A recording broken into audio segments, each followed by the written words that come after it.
Okay, well, it's great to see so many people still hanging in here Sunday morning. I want to give a special shout out to all of our first-time Boglehead attendees. It's been so exciting to talk to so many of you over the last 2 days. I think the first-timers, like all the rest of us, probably will go home feeling, I hope, that a lot of your core Boglehead principles have been reaffirmed. And probably, hopefully, there are some things that you've been prompted to think about or question that maybe you hadn't focused on, and probably a to-do list. I definitely have a to-do list. So I hope it's been a great experience for you. For this panel, we have another wonderful panel. I'm proud to have Christine Benz and Mike Piper and Jon Luskin as to serve with them on the board of the Bogle Center. We're thrilled to have Carolyn McClanahan here for her first Bogleheads conference, and a special welcome to Harry Sitt, who is here for his first Bogleheads conference.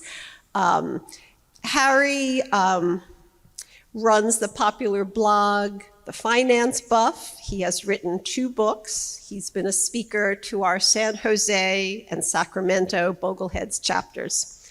As at the other session, so just going from your left to right, Mike Piper, Carolyn McClanahan, Christine Benz, Harry Sitt, and Jon Luskin.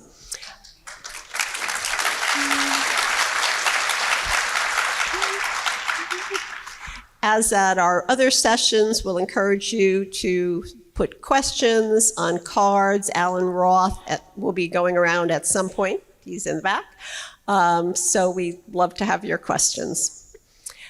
So we're going to talk about a variety of financial planning topics in this session, including planning for retirement. We'll talk some about lessons from Christine's wonderful new book, How to Retire.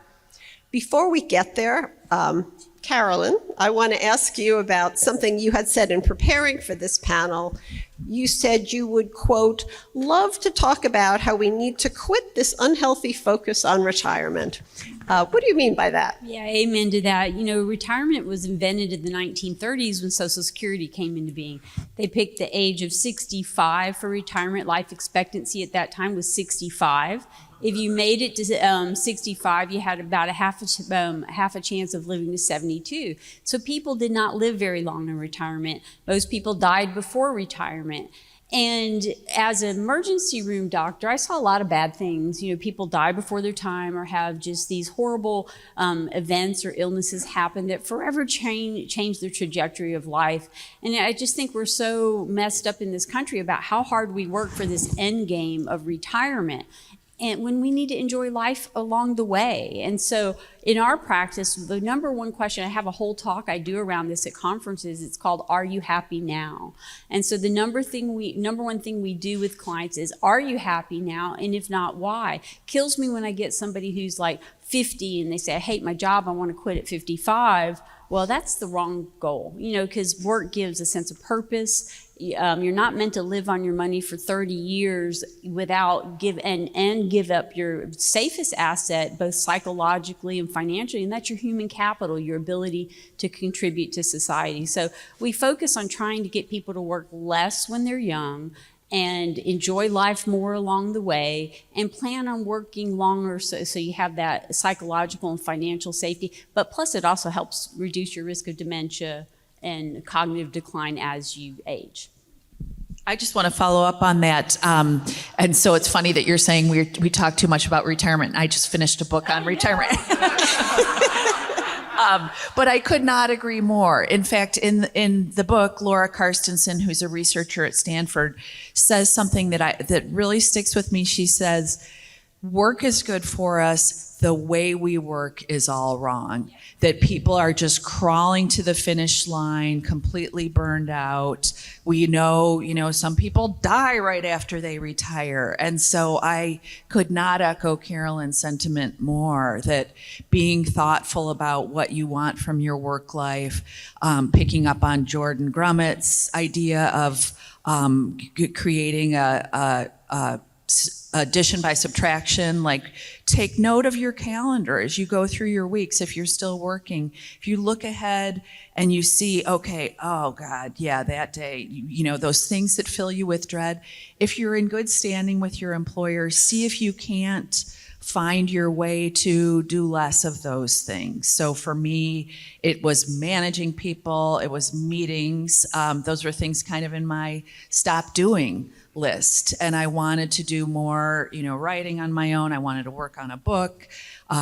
And so just be really thoughtful about observing what's working for you about work. Maybe nothing is, and you need to do something completely different, but maybe there are some kernels there, and try to see if you can't bring them forward in your work life. Try to find better balance, certainly, to just make sure that you are enjoying work as you're going along.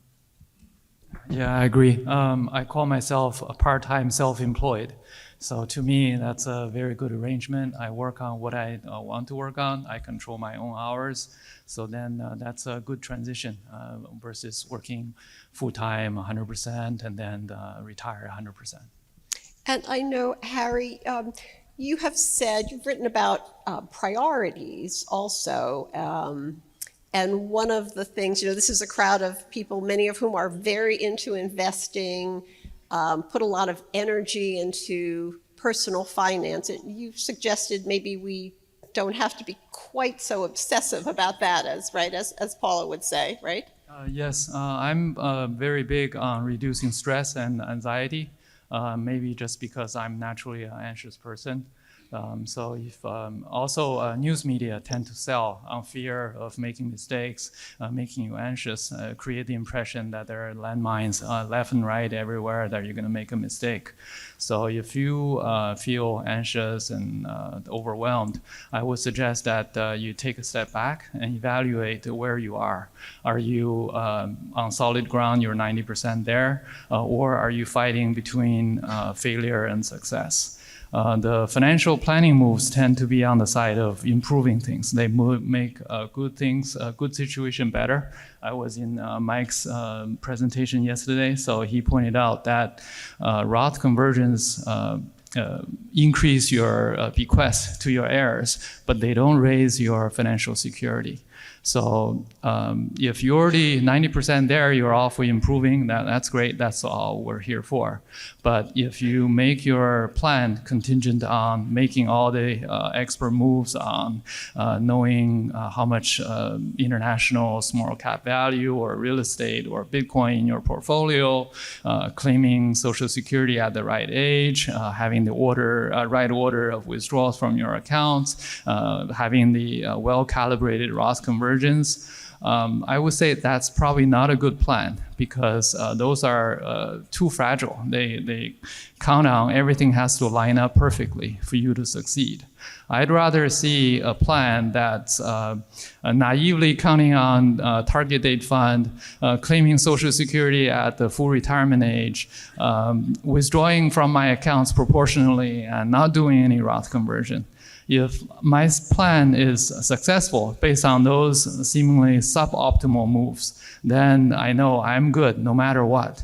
Then I can pick and choose at my own leisure, add here and there, learn things. Everything can only improve from here. So then I'm less conscious, I'm more confident.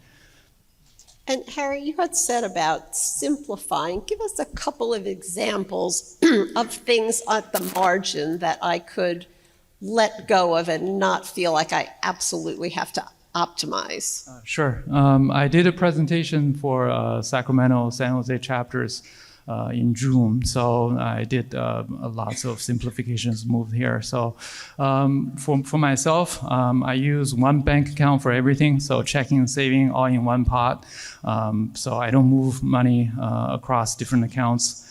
I use one credit card for all my purchases. I don't use one card for this and another card for that. I use one broker for 95% of all my investments between Vanguard, Fidelity, Schwab, pick one. They're all pretty much the same. As much as I love I bonds, I sold a lot of my I bonds. I just use a TIPS fund. I wrote a book on TIPS. I know how a TIPS ladder works. I know the difference between a fund and a ladder, but I just use a fund. So. Yeah, I want to add to that just real quick. You're going to be great to work with as you age and get cognitive decline. So simplicity is so important, right? Is so important for when you can no longer do it for people to be able to take over for you. So that's beautiful. And I know, Carolyn, you talk also about resiliency. So what do you mean by that when you say that that's a focus that you work on with clients? What does that mean? Right. So to me, you can never predict what's going to happen. And I talk about complex adaptive system science, and that's basically we don't know what we don't know. And our goal in our practice is not for people to have this end game of, a certain amount of money at a certain time. It's to make sure that they have enough savings, emergency funds, and that they're saving enough for the future that no matter what life throws them, they're going to be resilient and ready for that. And that's, you look at the studies on regret, and our number, the other thing we try to get people to is there anything if you didn't do it, you'd have regret? And so when people have less regret, and something bad happens, they're actually more resilient and able to weather that bad thing happening more easily. So, focusing on gratitude builds resiliency, focusing on relationships build resiliency. So it's more than just money. It's making certain you're living fully in the moment. So when the world falls apart, that you're going to have less regret and be better able to weather it. And one thing I always say to people, and you talked about anxiety. For me, I always ask myself, when something bad has happened, she's heard me say this before, and people gross out, will I be able to wipe my butt? Because if you can wipe your butt, it means your brain works, your hands work, and that you're going to get through this. So just step back and think, is this really the worst case? And most of the time it's not. And when you can recognize that, it lets you be able to weather whatever's happening a little bit better. And related to being able to weather tough times, what are some of the financial things that Bogleheads should be doing that maybe they aren't doing? Do you want to address that, Jon? Yeah, I really like what Harry is doing in simplifying his finances, because I think one thing that folks often ignore when choosing the more complicated approach, having multiple accounts to get a sign-up bonus or chasing the highest yield, is that assuming there's no downside to that strategy. And there is a downside. It's complexity. And if you don't do what you need to do right, then you might just shoot yourself in the foot and not get the benefit of all that complexity in the first place. And then to speak to the theme of Paula Pant, yes, you can afford anything but not everything. So if you're using your energy to chase the highest yield on a savings account or a CD, that means you're not doing something else. Human energy, time, attention is limited. So you can only do a few things well. Are you going to do it to chase the highest yield, or are you going to do it to make sure your estate planning is done? A lot of time folks come to me when working with me and they want to talk about how to manage taxes when selling their concentrated Apple stock position. And I understand that can be an important point to them, but that's can be so largely irrelevant if they haven't done something like their estate planning, have enough umbrella insurance, for example. So yes, we love investing. It's so sexy and interesting, and we hate taxes, and we want to manage those. But often they're not always the most important thing that we can be thinking about. Right, so this goes to what Paula was saying about the areas we may be avoidant of, and sometimes, they are emotionally difficult too. Some of the things you have to wrestle with in making your estate planning documents, all the dire scenarios you have to talk about and things you have to think about. Yeah, just one thing to add. Financial planning is a broad field, but on Bogleheads we spend 95% of the time talking about investing, which is one piece of it, and the other 5% is taxes. That's what we talk about. We spend almost no time talking about estate planning or insurance, even though those are so critical, and that happens all the time. People come to me and we want to do this deep dive on Roth conversions, and it's, well, we can do that, but like there's 6 other things that are just such high priority, and you don't have these boxes checked off yet. And basic estate planning documents, you don't have disability insurance, but you're still definitely not financially independent. I mean, whatever it is, there's so much more to financial planning than your asset allocation. And on Bogleheads, we just spend so much time talking about just a few things. I couldn't agree more, Mike. And I have this conversation all the time with individuals who say, I need a financial advisor. And so I'll listen to them and I'll be like, kind of sounds like you need a financial planner, especially when I'm moving in Boglehead circles. And I have to say it's kind of a tough sell about why they're so focused on the investment piece. They have questions there, and they really underrate the financial planning piece. So I would say if you go into it, my guess is many of you probably need financial planning more than you need investment advice. You may need both. And sort of the counter to that is, if you're meeting advisors and their main selling point is I'm going to do this, this, and this for your portfolio, and they're not talking about financial planning, they're serving you in a very limited way. And many advisors still style themselves in this fashion. And if they're charging you a very low fee to do, that investment piece, that's one thing. But many of them are charging the full 1% AUM for something that looks to me an awful lot like just sort of investment management, and they're ignoring the financial planning piece, or might be doing a few things around the margins. So just find there's a mismatch in terms of what people think they need and what I believe they need. And I think they need more financial planning. And the one thing I want to really add, to me, the most important question you have to ask yourself is, what is the goal of your money? The money is the tool. It should not be the object. And I have loved this conference. And so many of you have come up and talked to me. And I can tell you, most of you don't really know the goal for your money. And when you understand what you need, why you need it, then it makes it much easier to create a financial plan that actually serves you well to create a great life for yourself, because that's what you're trying to do. Yeah, just echoing one thing Christine said about financial planning versus investment management. Literally, I checked in on the forum Thursday night, very recently, and there was a post discussing Jon and Rick, and someone said, well, I just don't see how Jon could possibly do anything better and beat a Vanguard balanced index fund, and how that would be worth the fees. And it's like, you're exactly missing the point. The fact that you think that is what a financial planner does, is try to beat a Vanguard balanced fund, tells me that there's almost for sure some things in your financial planning picture that you're not looking at, and that you actually would benefit from working with Jon or somebody else. Okay. I think we'll shift to retirement a little bit. So I will say I am partway through Christine's wonderful book. I am reading it just as Jonathan Clements says in the introduction, with a pen. I am underlying quite a lot. So Christine, I wanted to ask you to share with us some of the lessons in the book, either things that resonate with you personally or lessons you think don't get enough attention. Yeah, thanks, Karen. So the book, people may be surprised, is not all financial. It's about half or maybe more non-financial. So it's a lot about having a vision for retirement, picking up on Jordan Grummett, the idea of having purpose. If you got purpose through work, just making sure that you're having something else that gives you purpose when and if you retire from work. The book, I should explain for people who don't know, each chapter is an interview about how to do some aspect of retirement planning. And the contributors are well represented at this conference. So Jordan Grummett does a discussion with me, Mike Piper, Carolyn McClanahan, Mike on taxes, Carolyn on healthcare.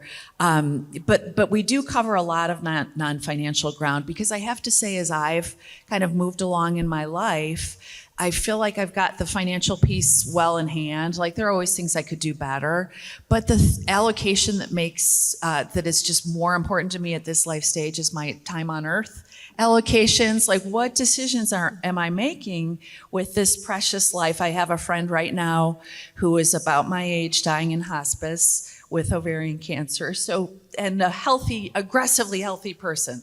And so these things can just come up and, very quickly turn everything around. So that's what I wanted the book to be, is sort of like, you have this wonderful life. What will you do to maximize however many years you have left? And so that was something I wanted to bring out loud and clear. So we talk about relationships, purpose, certainly, perhaps the role of working in some fashion longer.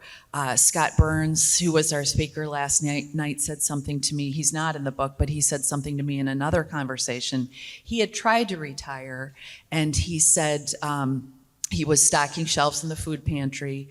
And he said, even though he enjoyed that work, he said, I took a step back and realized that my highest, best use in this world was probably not stocking food pantry shelves. Even though I liked meeting people and I wanted to continue to do it, it was probably going back to some version of my life's work, the work that he did with financial education in his column.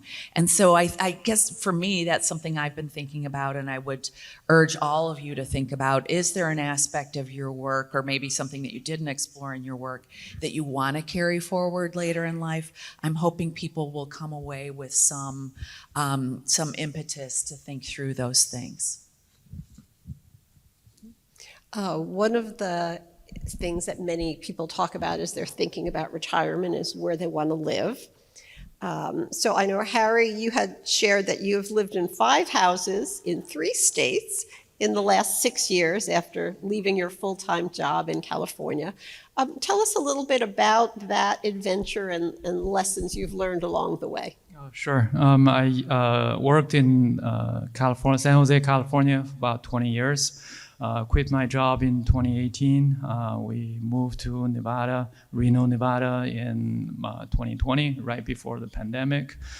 Moved again in 2021 to our current place, Midway, Utah, about 1 hour east of Salt Lake City. Out of all those moves, I think my biggest takeaway is, you don't have to move. The news media publish a lot of lists of best places to retire in America. They create the impression that everybody has to move or everybody is supposed to move.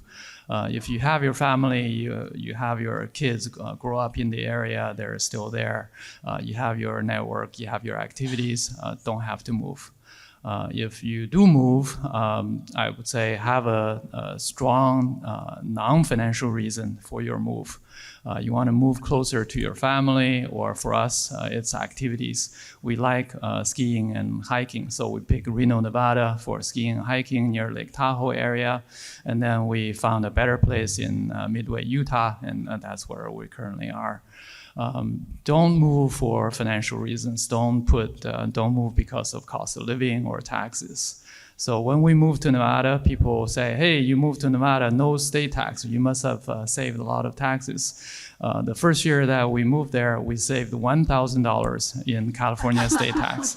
So, and then we moved to Utah. Utah's state tax is higher than California state taxes because it's a flat rate versus progressive.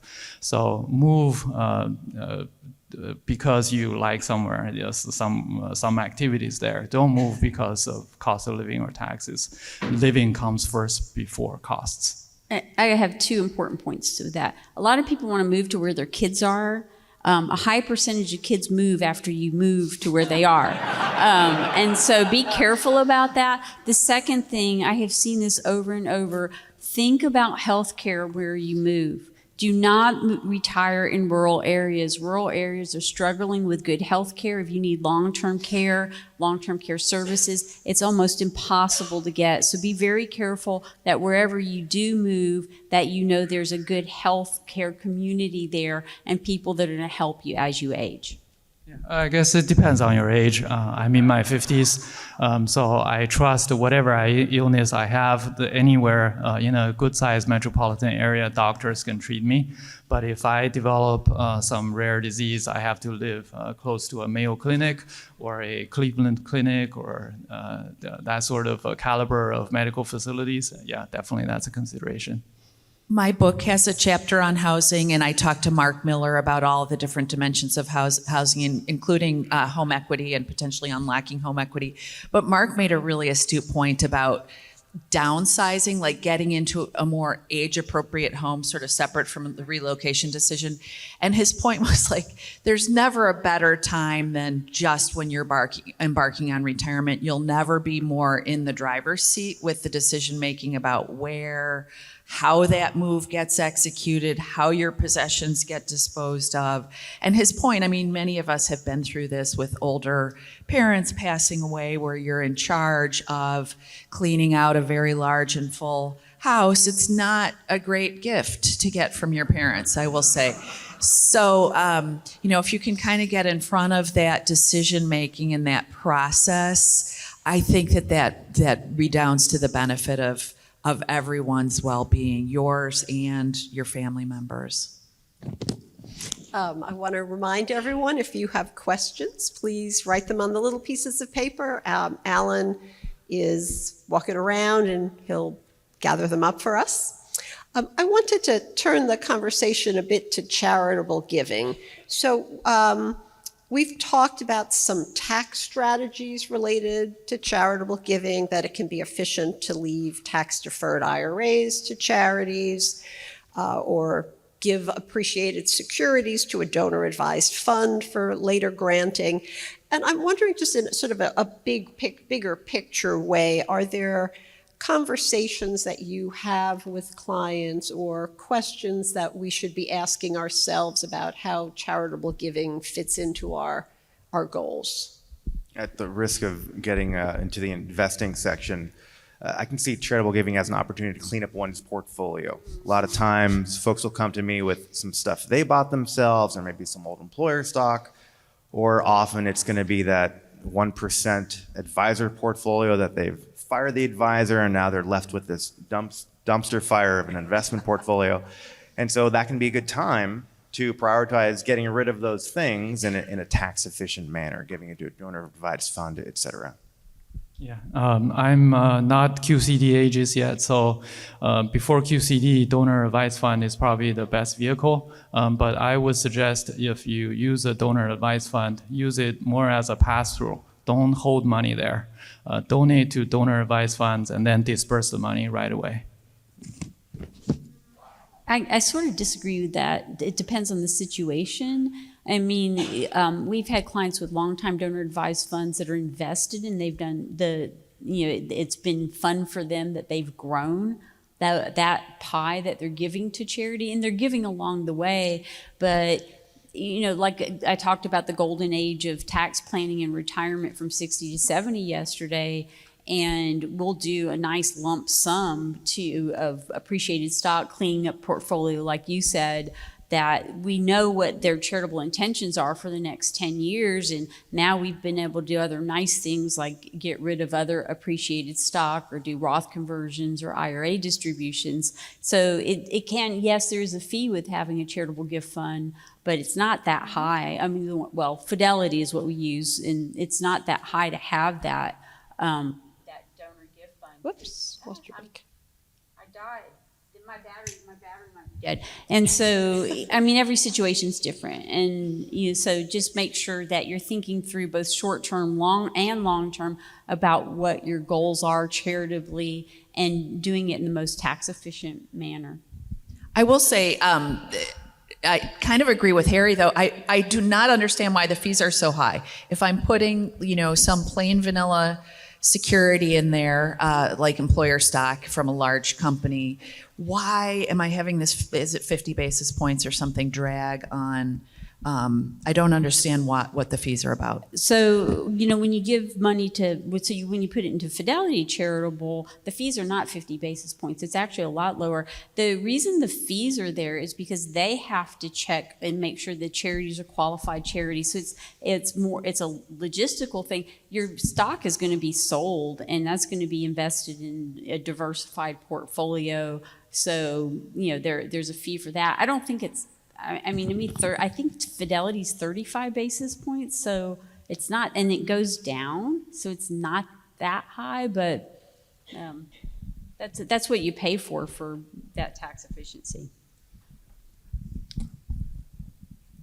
A thing I didn't know about donor-advised funds until became the treasurer of a nonprofit organization. Schwab Charitable, they don't have direct deposit. They just send you a check every time. What the heck? Yeah, Fidelity, Vanguard. Yeah, it's anyway, small little tidbit. I love donor advised funds. One thing I do like to point out, because some people, financial services companies, promote them as this tax strategy. They are helpful, but they are an administrative tool. Like any tax savings you would have had from donating to a donor advised fund, it's literally precisely the same as if you just donated to some other charity. They're helpful from an administrative point of view because you can do, like we were just talking about, where you can donate some all at once, get some tax savings right now, and then spread that out over some years. Or useful if you want to keep yourself anonymous so you don't end up on mailing lists. Also convenient if you have your Vanguard account and Vanguard Charitable account, so you can just, add your appreciated stock to the charitable fund, whereas not every organization is set up for you to give them shares of stock. So lots of administrative benefits, but it's just the same thing from a tax point of view.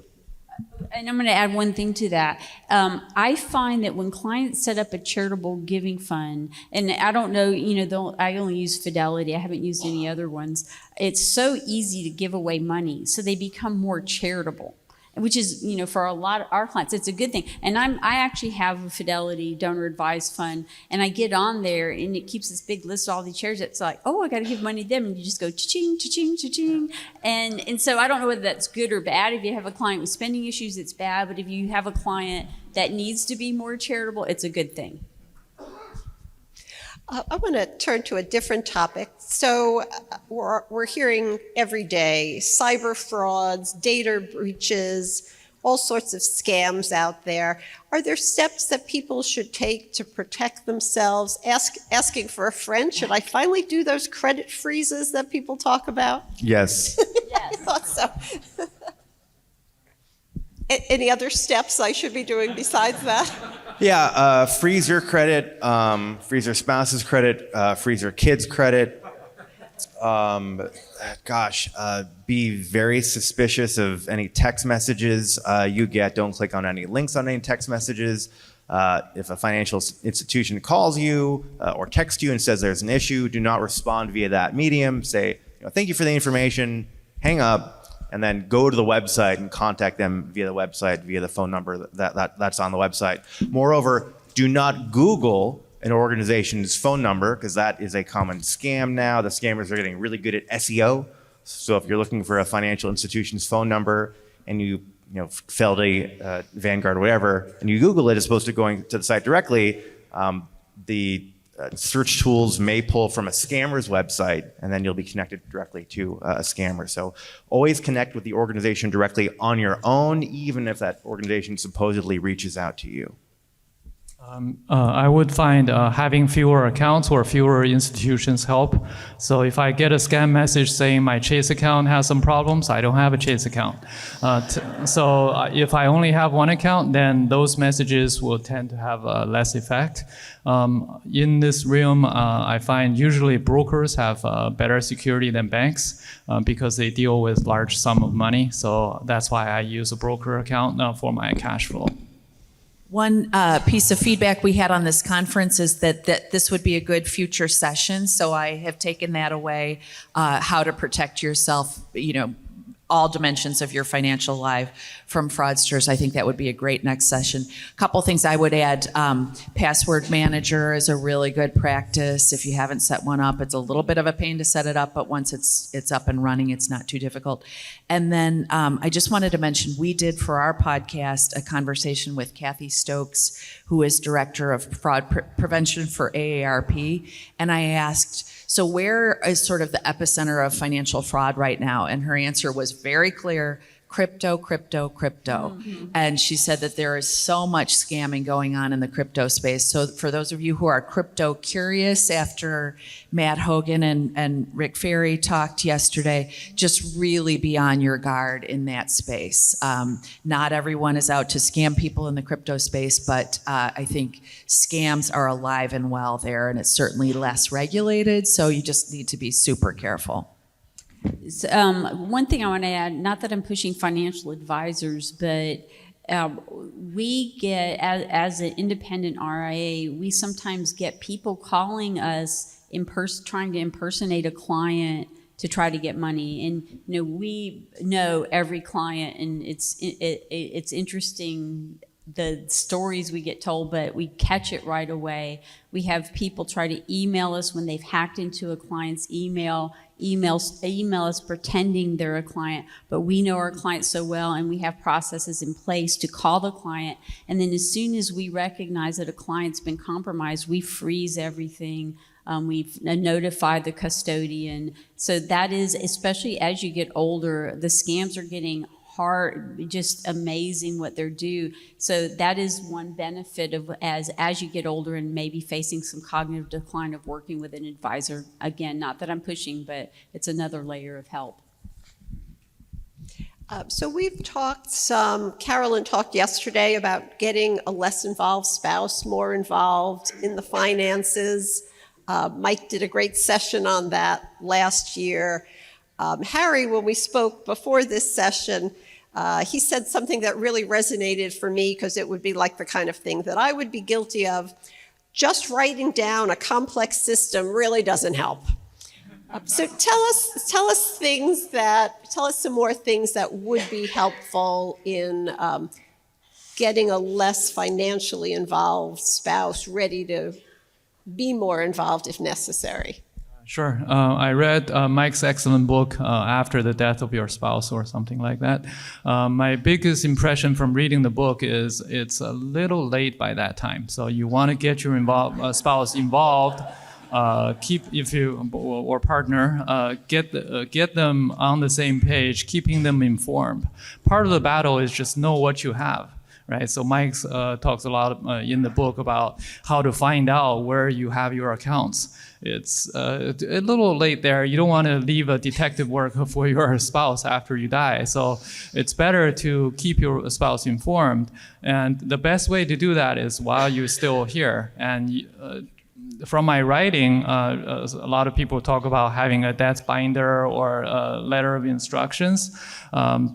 To me, that's less helpful, because whenever I write something, I always forget some basic, because the knowledge level is different. So what you deem, of course, assumptions, you have a lot of assumptions when you write down things, a lot of things that you didn't realize that's needed for your spouse to understand. So if you make your system simple, then you can involve your spouse right now. Then you don't have to write that instruction. Or better yet, have your spouse write down your system, and then he or she is writing in his or her own notes and language. And then he or she knows what should be written down. Well, that's why we also have clients do what we call yearly audits with the spouse, of them sitting down and going through things. And we always say, make your spouse pay the bills, make your spouse look at the investments, make sure they can log into everything, and just it takes an hour or two each year to make sure that they're doing it. And like I talked about yesterday, make sure they know how to get into your phone, that you don't just have a thumbprint on there, that use the same similar passwords, so you guys know how to get into each other's phones. So there's lots you can do. You have to be intentional about doing it, and it saves a ton of anguish when something actually happens. So I want to segue into a related question from the audience. If one spouse is the Boglehead and the other is less financially savvy, what should I look for in a financial planner to help guide my spouse after I'm gone? I think it's, to a very significant extent, the same things that you would just look for in a financial planner normally. Is this a human being whom I trust? Do they have the levels and areas of expertise that are applicable to us? Because, again, financial planning is a broad field. And so the financial planning that somebody needs in their 60s is different from in their 40s, and it's different again from in their 80s. So do I trust this person? Do they have the areas of expertise that I need? And is the way that I would be compensating them something that makes sense to me and that I can afford? Do they have your same investment philosophy? That's key. And Rick F.I.R.E once made the point that I've often thought about, which is take that next step of and introduce them preemptively. If you've identified the person, just make sure that they click, that your spouse is comfortable sharing information with that person. Does he or she address the spouse who's not engaged? All that interpersonal stuff I think is very important to do a check on, just to make sure that the spouse has that comfort level. I want to echo that point by both Rick and Christine and add it to not just your financial advisor, your financial planner, but your tax professional, your estate planning attorney as well, any other trusted parties who your spouse is going to turn to in that worst case. I don't have a financial advisor, so I go back to simplicity. If I make my system simple enough, maybe my wife doesn't need a financial advisor. Last year, I had my wife do our taxes. She opened up TurboTax. I was sitting by her side. She went through all the steps. She wrote down the notes, and then and she actually clicked the button to file the taxes. So it's treated like training a new hire. Then make sure that she understands. So I have a client, her husband was a CPA, and he had colon cancer. They were not clients at the time. And he said, you cannot hire a financial advisor because you can't trust him. I have done this financial plan for you. He had like this life, they were in their 50s. They had this life plan, and she was a smart woman, but she just wasn't into investments. And then the year after he died, that's when the stock market fell apart, and and she was so upset and stressed because she didn't know how to deal with it. So a friend of hers talked her into coming to us. So you can't control your spouse from the grave. And it's great to me that you're doing that, but still if they don't have the interest or inclination, and they're going to get old at some point and need help, it's really good to make sure you have some sort of backup, whether it's a savvy family member or an advisor, but you can't control from the grave. So don't try to teach them everything and think they're going to do it, because the plan's not going to work out like you expect. Okay. Another question. My parents are 80. They have a funded trust, a binder with all their financial home information, their wills. As they age and begin to decline mentally, what should I do to protect their financial legacy? Should they add me as a fiduciary? Should I get alerts on their accounts? What should I do? Well, this is my love and line of work. So this needs to be a gradual process. Especially for do-it-yourselfers, taking care of your money is a sense of purpose to you. And so you don't want to rip that from your parents away immediately. You want to make it, we first start off with financial transparency, not just with one person, but with the entire family, so that there's nobody worrying that somebody's trying to take advantage of other people. And then as they have issues, then you start having that look behind. And so whether they're logging into your accounts, we use an e-money portal where everything gets scraped and is in one financial portal that the surrogate can look through to make sure everything looks good. And then you might still let them if they become more declining, Let them write the bills, but don't let them send them in. You check the bills before they get turned in. The same with the tax return. To me, that at that point, maybe you should be getting an outside accountant. And you've got to make sure that you have that power of attorney document. It depends on the estate issues. Sometimes it's easier to become a joint account holder for that checking account where the bills are paid, even though that child who's the surrogate's going to get that money. If you don't have joint accounts, and somebody dies, then that account gets frozen. And so, there's pros and cons of joint account versus using a power of attorney, so you've got to figure out what's right for you, but make it a gradual process. And what ends up happening with a lot of older people is once they feel comfortable with whoever's taking over, they're like, God, I'm happy not doing this. And then they just let the child take over. But again, you want to keep transparency the whole way. As we talked about yesterday, 90% of financial fraud is actually perpetrated by people who are close to you. So that's why it's important to have transparency and multiple people involved. Carolyn, I have a question for you about that. When my parents were declining, I had full trading authority on all of their accounts. Is that recommended, or is that, and again, it depends on the relationship, but is that risky? Risky in what way? Risky in that you have to have complete and utter trust in that person you've given that authority Right. Well, and so ideally, you've got to trust somebody as you age. So first off, it's important for everybody to be clear on their investment policy. I see so many families not having an investment policy statement. How is my money going to be invested? And so if you have a younger child who has a different investment philosophy than you, that is dangerous. If you have multiple children, that one person's doing it and the other ones don't know, that can cause some issues. So you've got to trust in somebody. And if you don't trust them from the beginning, and that's also why it's good to let this happen while your brain is still there, so you can watch that surrogate in action and feel comfortable with what they're doing, so that when you are losing it, they're going to do the right thing. I think we're going to circle back to a couple of things a little bit more in the investment space. From your point of view, this is very, very different. From your point of view, what's the true difference between Fidelity and Vanguard? Yes, Fidelity is privately owned, but is that a reason to move my entire Fidelity portfolio to Vanguard?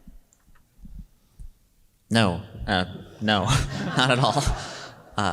To me, as an individual, DIY investor, the differences are very minimal.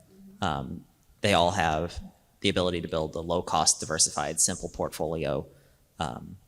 Like Rick said yesterday, at some of the firms, you'll maybe get more incoming sales contact. As Bogleheads, hopefully that opt out, basically. But no, they're all very, very fine in terms of almost all of the stuff that matters, really. Well, and the one thing you just have to think of, they're both supermarkets. You can pretty much buy anything you want there. So you can buy all the low-cost ETFs and stuff. And so it doesn't really matter. They're the supermarket. So to me, you have to look at what's giving the better client service. And I've been around so long, they all rotate when they stink.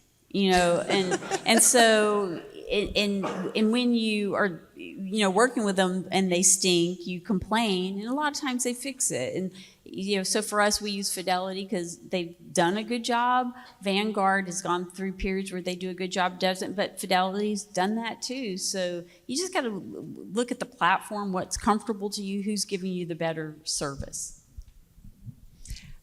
If you're using a 60% stock, 40% bond portfolio, it's gotten you to your number for a comfortable, confident retirement. Does it make sense to be more aggressive with stocks, say go up to 70% to try and earn more wealth? Well, I'll be real quick. It's like, I said this earlier, what is the goal for your money? If you have a goal of trying to grow it, to leave it to your kids, and you want to take that risk that you're going to either leave them more or you're going to leave them less, then you can become more risky. But you got to make sure you understand what are your goals for your money. Do you have enough for yourself first? How much risk do you want to take psychologically and financially for those goals? That should drive that decision. Okay, I like when we agree. We all I think one mistake that I see folks make a lot when it comes to that stock bond mix decision is looking at only the amount of risk they're taking that decision. For example, hey, retirement's well funded, so I want to invest more aggressively in stocks. Okay, yes, maybe it makes sense to take risks there, but think holistically about all the risks in your life and if you want to be taking risks in all those other places. So often what I see, for example, is okay, yes, I'm fully funded for retirement. I'm going to invest in more stock funds compared to bond funds for that reason. And again, that might be reasonable, but also consider, do you have a aggressive overweight relative to international, because that's more risk? Are you holding a bunch of concentrated employer stock because you don't want to sell it because of taxes? Okay, that's more risk there. Do you have additional money in a non-qualified deferred comp plan of that same company? That's more risk yet. Have you decided to self-fund for long-term care insurance? That's more risk there. So if deciding to be aggressive in the portfolio aspect of your life, look at everything holistically and decide, should I also be aggressive in all these other places too? Just to follow up on that real quick. So at the time when people feel like, yay, I'm fully funded, they're also old, you're also getting older, right, as the years go by. And so that may, as you get closer to needing the money, and of course it gets to Carolyn's point about what is the goal, but if your goal is to retire, your portfolio may be larger, you can spare more, but you also do need to de-risk. I would say this is the main thing I encounter when I talk to older adults about their portfolios. It is a tough sell getting people to de-risk appropriately, and you guys would know about this as well, but stocks have been great, and it is very difficult to encourage people to step away from them. Bonds haven't made an especially great case for themselves over the past decade.